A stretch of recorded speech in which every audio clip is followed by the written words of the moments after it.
सभी पत्रकार बंधुओं को नमस्कार। और जैसा सर्वविदित है कि बारिश हुई और उसके बाद दिल्ली जो है वो भी बारिश की चपेट में आया और यहां के जो नागरिक हैं उनको असुविधा हो रही है। पानी जगह जगह जमा हुआ है और हमने देखा किस तरह से एक केंद्र की सरकार है, भारतीय सेना है,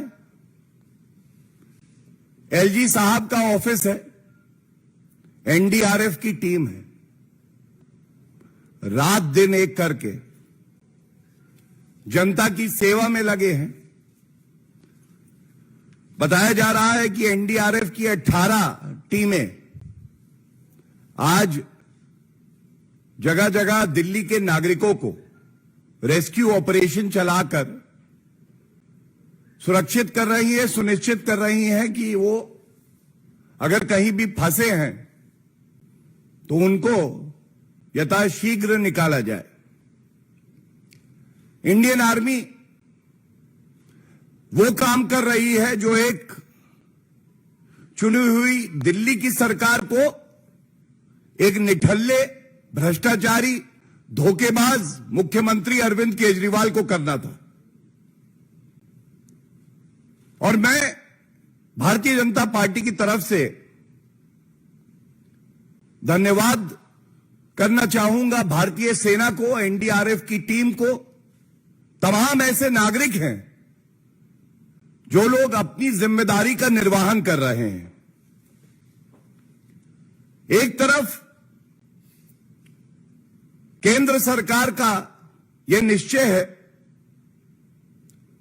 कि हम जनता के साथ खड़े हैं और उचित कार्रवाई करेंगे। दूसरी तरफ पूरा भारत जान गया अरविंद केजरीवाल घोटालेबाज हैं। अब यह भी सामने आ गया है कि ये बड़े बहानेबाज हैं। बहानेबाज क्यों कहा जा रहा है, यह समझने की आवश्यकता है। बहुत दुख होता है कि अगर एलजी साहब अपना काम कर रहे हैं, केंद्र की सरकार के साथ समन्वय बैठा रहे हैं, अरविंद केजरीवाल की उपस्थिति में अरविंद केजरीवाल सरकार के मंत्री ही दोषारोपण करते हैं और एनडीआरएफ को भी नहीं बख्शते हैं और अरविंद केजरीवाल चुप रहते हैं।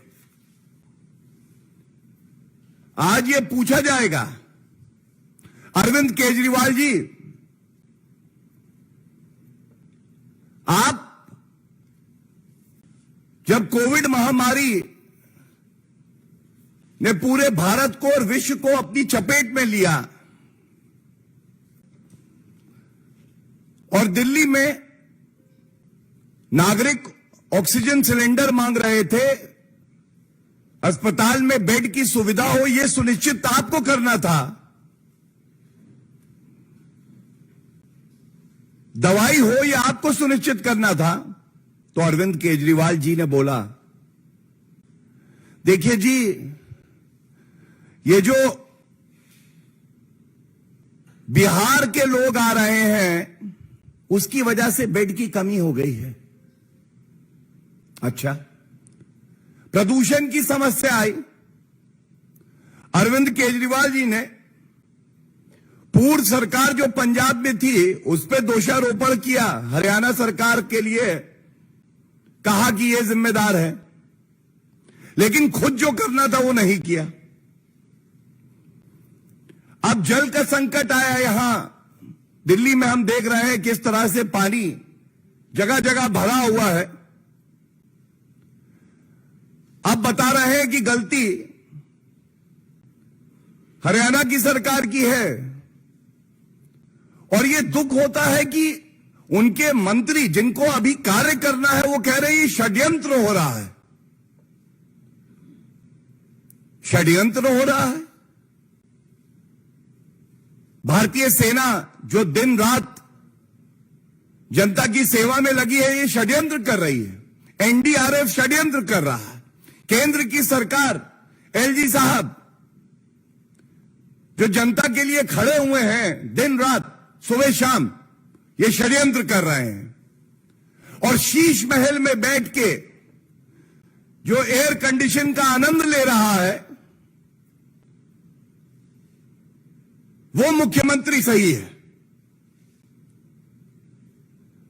आपसे अरविंद केजरीवाल जी, ये सवाल जनता पूछ रही है और बड़ी जिम्मेदारी से मैं उनको उठा रहा हूं। पहला सवाल है कि आप इधर उधर की बात ना करिए। पिछले 9 साल में 6800 करोड़ रुपए खर्च हुए यमुना को साफ करने के लिए। ये जो डीसिल्टिंग का काम है, इरिगेशन डिपार्टमेंट के तत्वाधान में आता है। कृपया करके ये बताइए, 9 साल में आप यमुना की डीसिल्टिंग क्यों नहीं कर पाए? पहला सवाल है आपके लिए। और आप इसलिए नहीं कर पाए क्योंकि आपको जो शराब के ठेकेदार थे उनके साथ बैठक करनी थी, शराब का घोटाला करना था। आपको शीश महल बनाना था, जनता की गाड़ी कमाई से भ्रष्टाचार का महल खड़ा करना था। कोविड की महामारी में आप छुप गए, दुबक गए। अगर कोई अपनी जिम्मेदारी का निर्वहन कर रहा था तो वो केंद्र की सरकार थी जिसने ये सुनिश्चित किया कि नागरिकों को दवाई मिले, बेड हो, ऑक्सीजन के प्लांट लगे। आप कहीं नहीं दिखाई दिए। और जब बात आई प्रदूषण की, और याद करिएगा कि पिछले साल भी एमसीडी चुनाव से पूर्व भारतीय जनता पार्टी ने यह मुद्दा उठाया कि डीसिल्टिंग नहीं हो रही है, और आपसे पूछा कि डीसिल्टिंग क्यों नहीं हो रही है। इससे बाढ़ आने का खतरा है। आपने उसका संज्ञान भी नहीं लिया। आज प्रदेश की सरकार आपकी डीजेबी, दिल्ली जल बोर्ड आपका, एमसीडी आपका, और उसके बाद भी दोषारोपण दूसरे पे। ऐसा क्यों है? दूसरा सवाल जो आपसे पूछा जाएगा, यह बात तमाम प्लेटफॉर्म पे उठाई गई है। 9 साल की निकम्मी, निठल्ली, भ्रष्टाचारी अरविंद केजरीवाल की सरकार, आपने जो ड्रेनेज का प्लान देना था, यह जमा क्यों नहीं किया? क्या आपको नहीं लगता कि अगर पहले वर्ष ही जो बात अपने मैनिफेस्टो में आपने कही थी उसको पूरा करके ड्रेनेज प्लान दे देते तो ये संकट जो आज हम दिल्ली में देख रहे हैं ये नहीं आता? ये दूसरा सवाल है। और तीसरा सवाल बड़ा अहम है। फिर से वही दोषारोपण, बहानेबाजी। कह रहे हैं 3.5 लाख क्यूसेक जो पानी छोड़ा गया, इससे बाढ़ आ गई। तो यह सवाल आपसे पूछा जाएगा और ये आंकड़े मैं रख रहा हूं, दुरुस्त कर लीजिएगा। 2013 और 2019 8 लाख क्यूसेक पानी छोड़ा गया। 8 लाख। बाढ़ नहीं आई। बाढ़ इसलिए आई है क्योंकि दिल्ली के जो मुख्यमंत्री हैं उनकी प्राथमिकता कार्य करना नहीं है, केवल और केवल बहानेबाजी करना।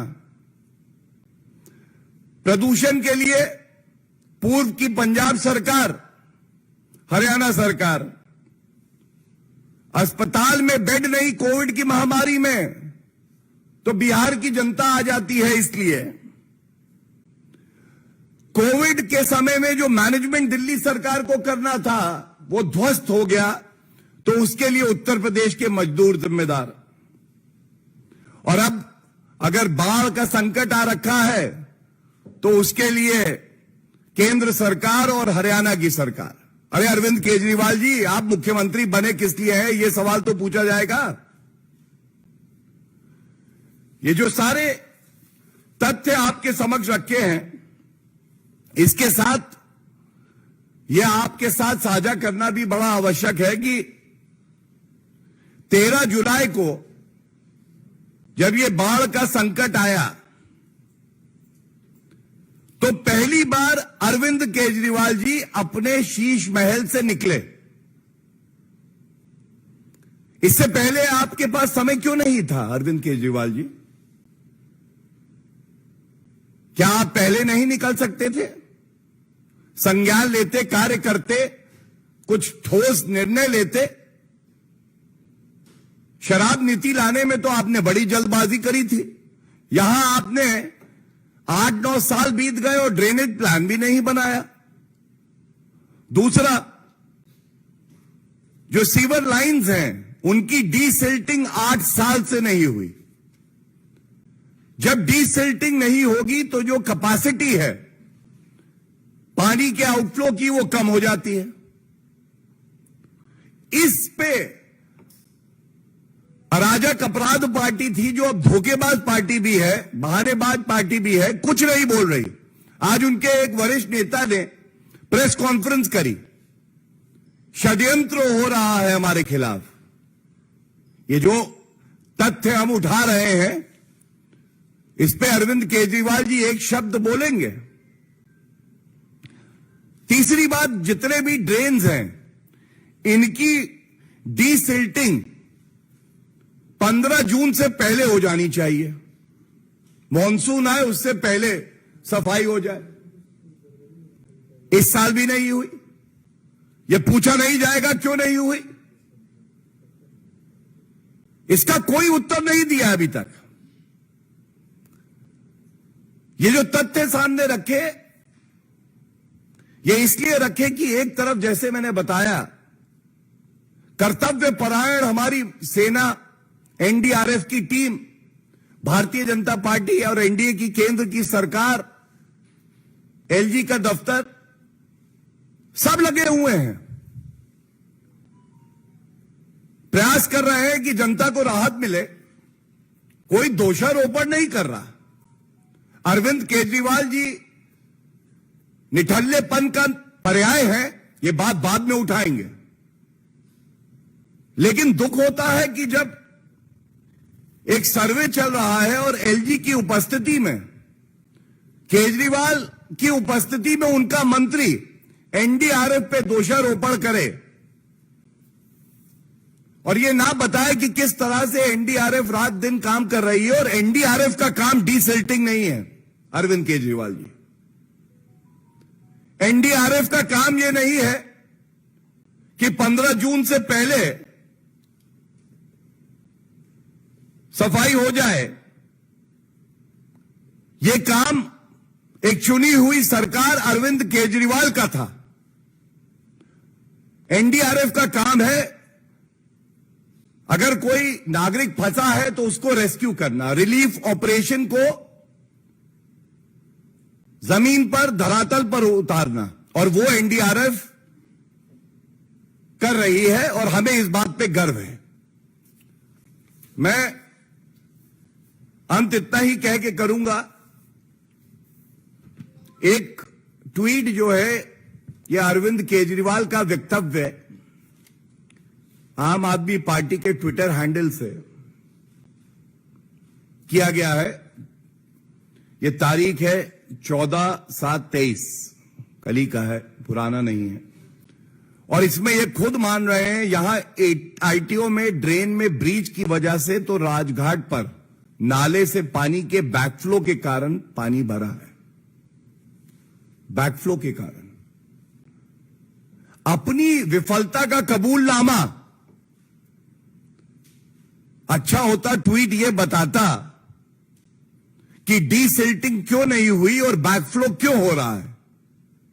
बल्कि प्रमाण दे रहे हैं अपने निठल्लेपन का, अपनी जो ये घूसखोरी करते हैं, घोटाला करते हैं उसका। और मैं इतना ही कहूंगा, अगले कुछ दिन भारतीय जनता पार्टी, तमाम एजेंसियां प्रतिबद्ध है कि नागरिकों की सेवा करें, उनको रेस्क्यू करें, और हम सभी ठोस कदम उठा रहे हैं। एक निठल्ले धोखेबाज मुख्यमंत्री को तय करना है कि इस संकट की घड़ी में वो जनता की सेवा करना चाहते हैं या ओछी, हल्की, घटिया, निंदनीय राजनीति करना चाहते हैं। धन्यवाद। ठीकरा फोड़ने का ही प्रयास हो रहा है, अपनी जिम्मेदारी का एहसास नहीं हो रहा, यही परेशानी है। मुख्यमंत्री अरविंद केजरीवाल जी वो व्यक्ति हैं जो अपने आप को बताते हैं मैं बड़ा शिक्षित हूं, लेकिन उनको डाइवर्ट करना और रोकने का फर्क नहीं पता है। उनको जो कैनाल होता है और जो नदी होती है उसका फर्क नहीं पता है। और अरविंद केजरीवाल जी को यह भी समझना होगा कि आप हेड रेगुलेटर और क्रॉस रेगुलेटर ये क्या होता है, ये टेक्निकल शब्द है, इसलिए मैं सिर्फ यही कहूंगा इसका अध्ययन कर ले। मूल भावना जो है उसको समझने की आवश्यकता है।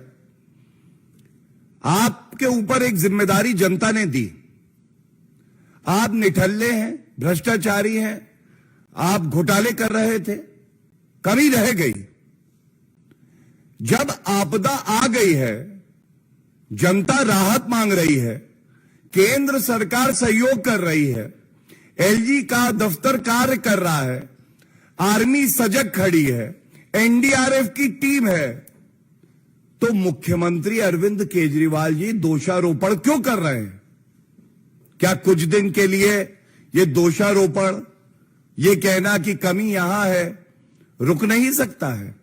और इसीलिए मैंने आपको उदाहरण दिया, चाहे कोविड की महामारी हो, चाहे प्रदूषण की बात हो, पराली जलाने का मामला हो, जब जब अरविंद केजरीवाल जी को अपने कर्तव्य का निर्वहन करना था, तब तब उन्होंने कहीं ना कहीं ठीकरा फोड़ा। जो कार्य वो अब दोबारा कर रहे हैं, लेकिन तत्पर, सजग, और जो हमारा कर्तव्य है हम उस कर्तव्य का पालन करते हुए दिल्ली की जनता के साथ खड़े हैं। पिछले 4-5 दिन से दिल्ली की जनता त्राहिमाम होकर जलमग्न है, लेकिन अरविंद केजरीवाल ने अब तक किसी भी बाढ़ग्रस्त इलाके का कोई दौरा नहीं किया, किसी लोगों से नहीं मिले। जो लोग हैं वो कह रहे हैं कि चलो भाई आपको फ्री में हर चीज देने की बात करते हैं, फ्री में दर्द भी दे दिया, टाइम से कम सूचना देते तो हम लोग यमुना के निचले इलाके से निकल जाते। बिल्कुल सही बात आपने उठाई है। देखिए, एक तथ्य रखने के बाद एक टिप्पणी और करूंगा। मैंने बताया 13 जुलाई पहली बार अरविंद केजरीवाल जी अपने भ्रष्टाचार का जो आज इमारत है शीश महल, उससे बाहर आए। आपको ये तथ्य जानकर कम से कम अच्छा लगेगा कि एलजी साहब 4 बार जो बाढ़ग्रस्त इलाके थे वहां का दौरा कर चुके थे, लेकिन नौटंकी में कमी कहीं नहीं थी। कुछ मंत्री दिखाई दिए, पानी में घूम रहे हैं, कैमरा लेके आए, फोटो वोटो खिंचवाई बढ़िया, और उसके बाद गायब हो गए। जनता ने कहा कि हमें राहत नहीं मिली, आपने बोट के साथ फोटो खिंचवाई, वो बोट भी नहीं है, तो वो नहीं बताया उन्होंने। और ये क्यों हुआ? जिसकी नीयत में खोट होता है, जो केवल दिखावा करता है, वो इसी तरह से मीडिया के लिए बाहर आता है। लेकिन मैं अभी भी ये बात कहूंगा, जैसे एनडीआरएफ की टीम का जो कर्तव्य है वो पूरा कर रही है, इंडियन आर्मी लगी है। हम सब जानते हैं प्रधानमंत्री जी पल पल की खबर जो एलजी ऑफिस है उससे ले रहा है, गृह मंत्री जी हस्तक्षेप कर रहे हैं, सुनिश्चित कर रहे हैं पर्याप्त मात्रा में जो सारे साधन हैं वो दिल्ली निवासियों के लिए उपलब्ध हो। अरविंद केजरीवाल को आज भी चाहिए दिल्ली की जनता से माफी मांगे और आने वाले जो कुछ दिन हैं इसमें ओछी घटिया हल्की राजनीति ना करें। जी आज कांग्रेस ने ये आरोप लगाया है कि बीजेपी ने जो अपनी एनडीए की बैठक बुलाई है खासकर वो इसलिए बुलाई है क्योंकि उसको डर लग रहा है कि कांग्रेस मैं रिक्वेस्ट करूंगा, मैं इस पे अभी उत्तर दे दूंगा अगर इस विषय पे कोई और प्रश्न हो हाँ, और उसके बाद अनमोल, आपके प्रश्न का उत्तर। अपना अंबुज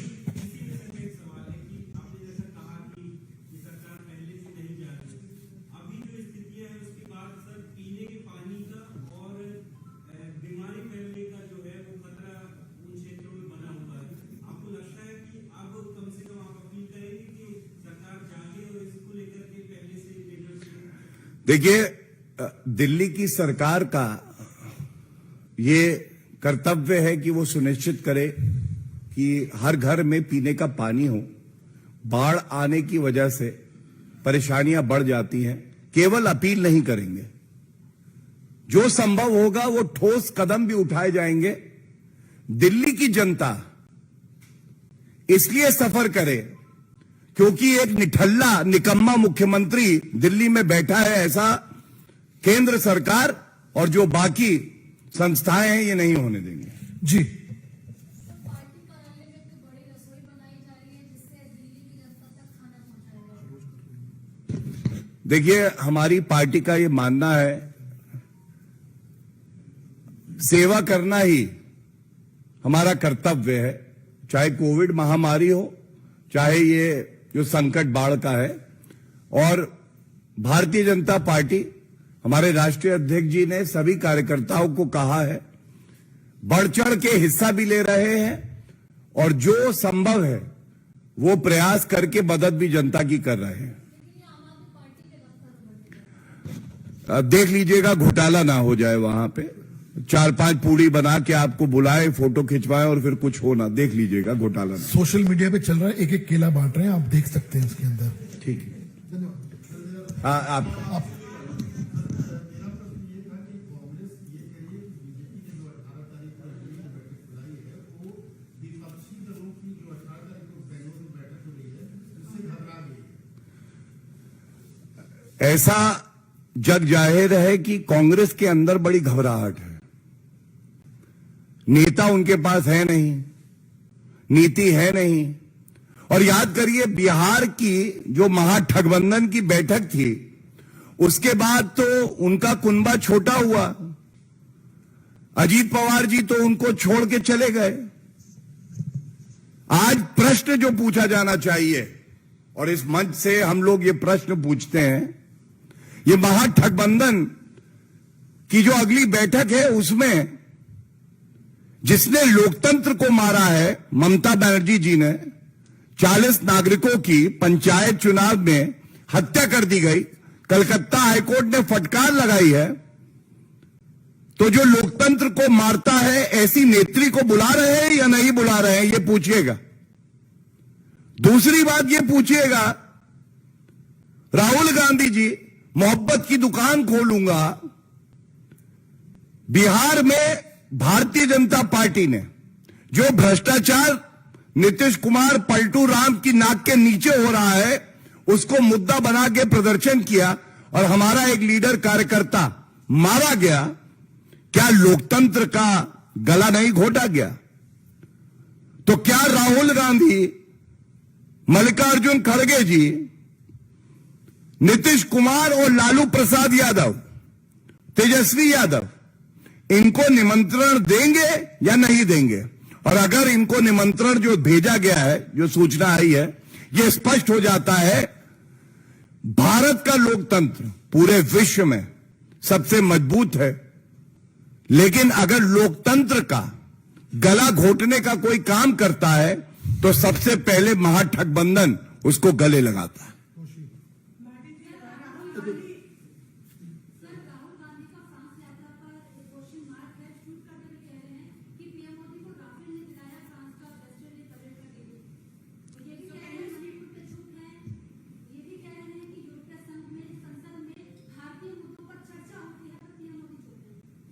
देखिए, मैं केवल एक लाइन जस्ट रिलेटेड है। अच्छा, please please please Pragya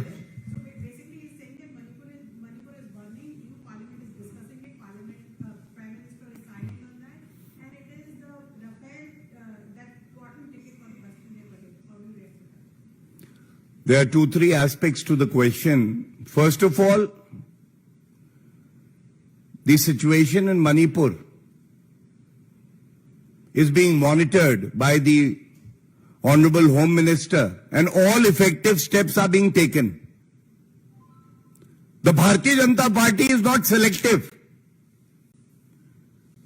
But the same question needs to be asked to Mr. Rahul Gandhi, Mallikarjun Kharge, Akhilesh Yadav, Mamata Banerjee, Nitish Kumar, Sharad Pawar.